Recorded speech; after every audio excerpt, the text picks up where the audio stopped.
So believe it or not, I decided to install Bad Company 2 again. It's been a long time since I've played this game.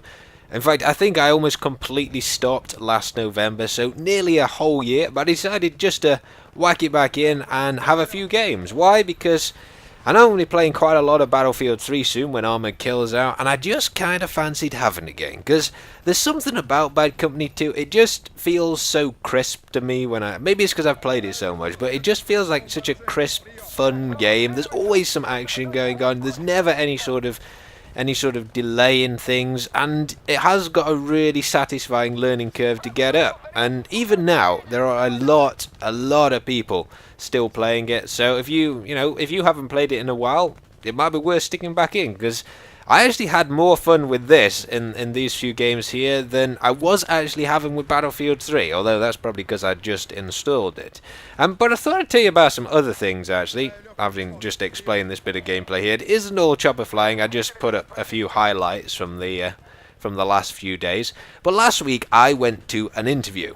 Random change of topic, yes, but believe it or not, YouTube is not my job. Some people do ask me that from time to time. I just do this as a hobby. I mean, so a lot of people do it as a sort of full-time job, but I've actually trained to become a solicitor. I don't know how many of you actually knew that already. I have mentioned it previously, but of course I have to go to job interviews, and they asked me a rather random question at one of them. And I thought I'd tell you guys what this question was, and then you can sort of, if I give you a bit of time, like a test, see if you can guess the answer. Like they gave me about 2 minutes to think of the answer for this, or to provide possible solutions, okay? And the question was this. It was, why are manhole covers circular? Now, if you're not from the UK, I don't know what they're called in the US either, but manhole covers are basically the circular sort of metal plates which cover ladders down into sewers in like towns and cities. So you might see them in the middle of the road or something, or on the pavement, and government people they've got like a special key thing which unlocks them, and then they can go down and, I don't know, fight alligators or whatever they do in the sewer.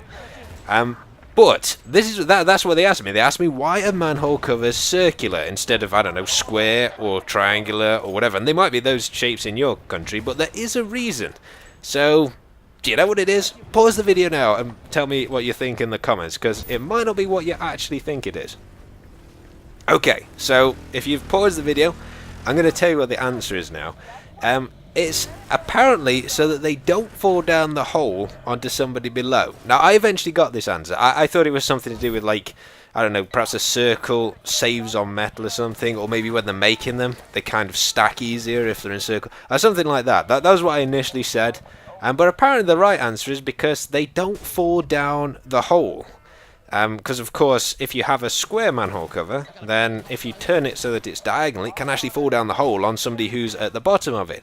But what a random question for an interview. And I was actually reading a book about some of these kind of things.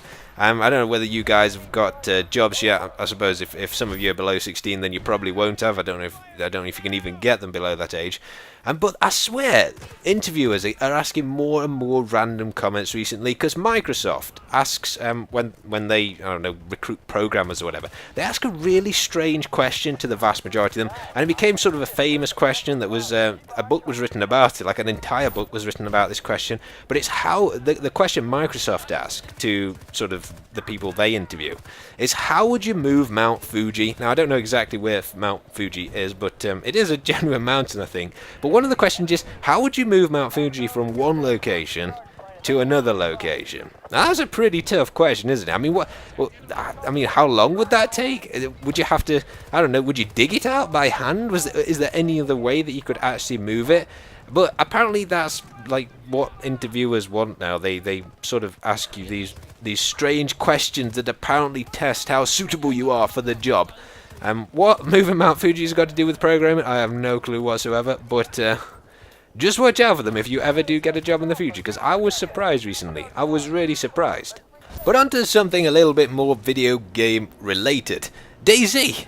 Oh my god, some of you will be saying, I hate DayZ. I hate listening about DayZ. Why has he brought this up in a Battlefield video? Well, I usually wouldn't, but yesterday I found what must be perhaps the best loot of gear I have ever seen. You'll see it in episode 11, which will be up probably tomorrow or possibly the day after, depending on how much time it takes to edit it up.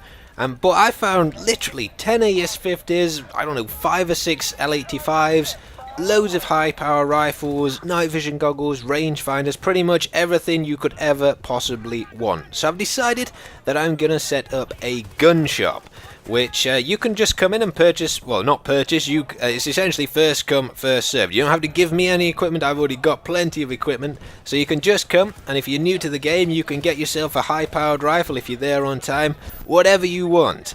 These are the details for it. I'll be doing this at 5 PM GMT tomorrow in the EUK server. So you just search for EUK either in multiplayer or in DayZ Commander or in 6 Launcher, whatever you use, just search for that and you should be able to find the server. So that's 5 PM GMT on the 26th of August 2012. You can find out what GMT is just of course by googling it if you're unsure what it is in relation to your own time.